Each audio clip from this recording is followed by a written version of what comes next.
Donald Trump was just about 6,000 votes shy of winning the Iowa caucuses when he first ran in 2016. One key demographic, evangelicals, helped Texas Senator Ted Cruz claim victory.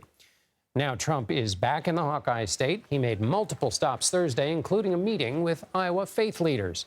Amanda Rooker, with our CBS affiliate in Des Moines, asked him about that conversation. Well, they were very thankful for what I've done with Roe v. Wade, obviously, and they're giving me total support. And we have a real love fest with the faith leaders of Iowa and the faith leaders throughout the country.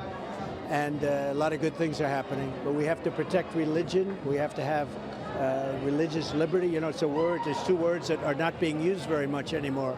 And we have to bring it back. Let's bring in Amanda Rooker, chief political reporter for our affiliate station KCCI in Des Moines, Iowa. So evangelicals make up about 25% of the Iowa electorate, depending on how you count. We heard how the former president said he was received. What did you hear from these faith leaders about the meeting? Well, John, as you mentioned, it's a major group, a major constituency here for Iowa Republicans.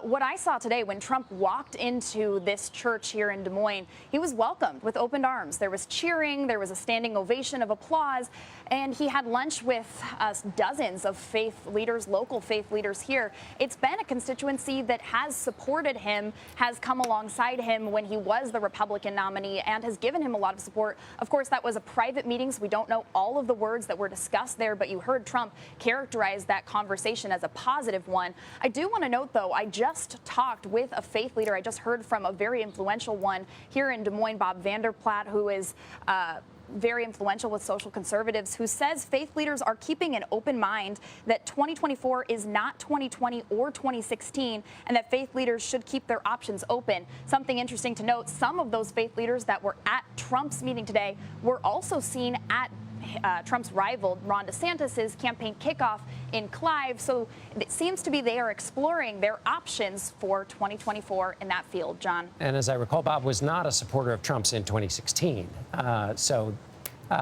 DeSantis has been in Iowa making the case that the Republican Party has to stop losing, basically. So he's making an electability argument. What was Mr. Trump's response to that?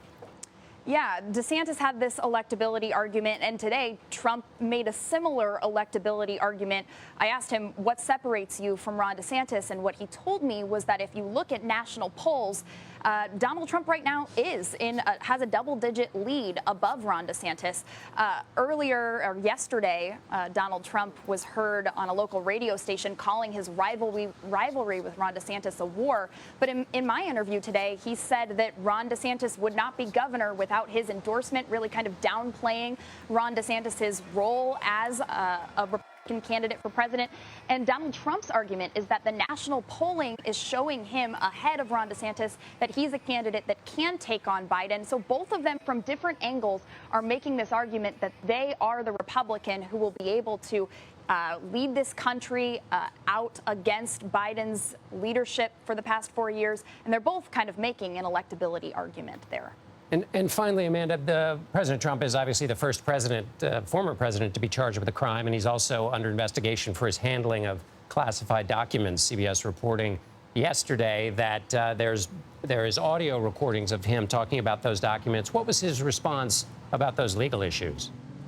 Well, first, he is denying any wrongdoing with those audio recordings. I asked him about it today, and he said, quote, "I don't know what they have. Who knows what they have?" So not acknowledging exactly what that recording or what that document is that he seems to be talking about in that reporting. Donald Trump calls it, quote, fake news, a continuation of the greatest witch hunt in history. And then later he actually says, though, that it is something that is helping him in the polls. This, of course, Iowa is the first test for Republicans in our state.